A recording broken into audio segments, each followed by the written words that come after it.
544 for 7, a lead of 186 runs. England ended day 3 of the Manchester Test in complete control. Ben Stokes is still unbeaten.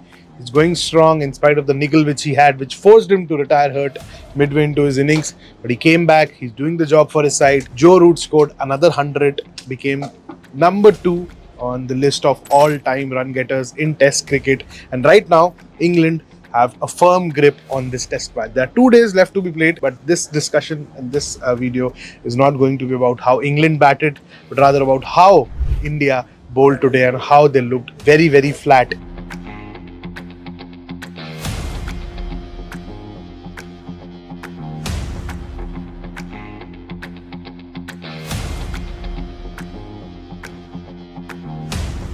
In conditions which were challenging, but the group led by Jasprit Bumrah lacked consistency, lacked that penetration with the ball, and lacked that control, which is of a lot of importance against this Baz ball unit, which just goes after anything which is in their area. Starting with Jasprit Bumrah, Anshul Kamboj, Mohammad Siraj, Shardul Thakur, Washington Sundar introduced so late into the attack, Ravindra Jadeja not getting that penetration when he was bowling with the quicks. It was a very forgettable day, and I think the worst day for the Indian cricket team on this tour. They haven't looked this flat as they did on day 3 of the test. They didn't look this clueless. They didn't look this tactically wanted. And clearly, I think the damage was done when they picked this playing 11. They didn't read the surface well. They didn't pack the side with enough wicket takers for this dry wicket. And the moment sun came out today, we knew it was curtains for the Indian cricket team. They just don't have the X factor which is required, and it was too much to expect from Jasprit Bumrah because he too looked very flat both yesterday and today. With the new ball, Jasprit Bumrah hasn't given the inroads which the side would have liked. He didn't go beyond 140 kilometers per hour in this game even once, I think, or just once, and his speeds were down. Anshul Kamboj's speeds were consistently down.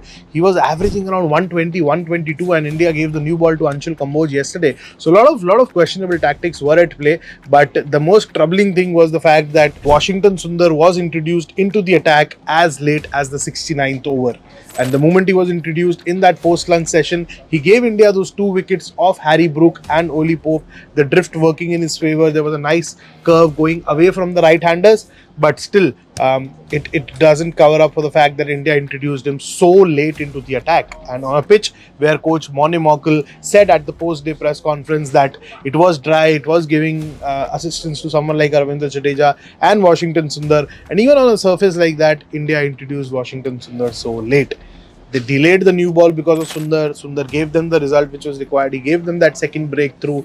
But even after that, even after taking the second new ball, India couldn't make the inroads they would have liked. Mohammad Siraj had a niggle in the ankle. Jasprit Bumrah twisted his ankle while coming down the stairs. The body language became from flat to flatter to flattest as the day progressed, and this Indian team will need to pull up their socks and come out really strong on day 4 because this game is slowly getting out of their reach now. They need to bat out of their skins, but before that, they need to ensure that Ben Stokes and the tail don't do a lot of damage to them, because this England team can't be said that they have a long tail. They have people who are no marks with the bat, who can make very handy contributions. We have seen that in the series so far, that unlike India, their tail definitely wags, and India need to find that way. The bowlers need to put their feet up, get a massage done, get some cupping done, get some ice baths done, because they need to be fresh. They need to be fresh to come out on firing on all cylinders, because on day 3, I would say, the body language looked very flat, and this is not something which you would expect from this team.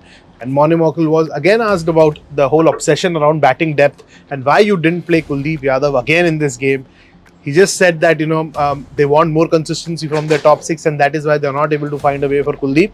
And I specifically asked him that Kuldeep's job is not to score runs, his job is to pick wickets. And India clearly, match after match, are compromising their wicket-taking abilities by packing the team with these bits and pieces players like Shardul Thakur and Washington Sundar. I'm not demeaning anyone, Shardul or Washington, but clearly you need an X-factor, you need someone who can give you those wickets, and Kuldeep definitely is on the top of the tree when it comes to bowlers who can make those inroads irrespective of the conditions he's asked to bowl in. So you keep watching TOI Sports. We'll keep bringing you all the updates from Ground Zero here in Manchester. Like, share and subscribe. Click the bell icon to stay notified. This is Sahil Malhotra signing off from day 3 of the Manchester Test.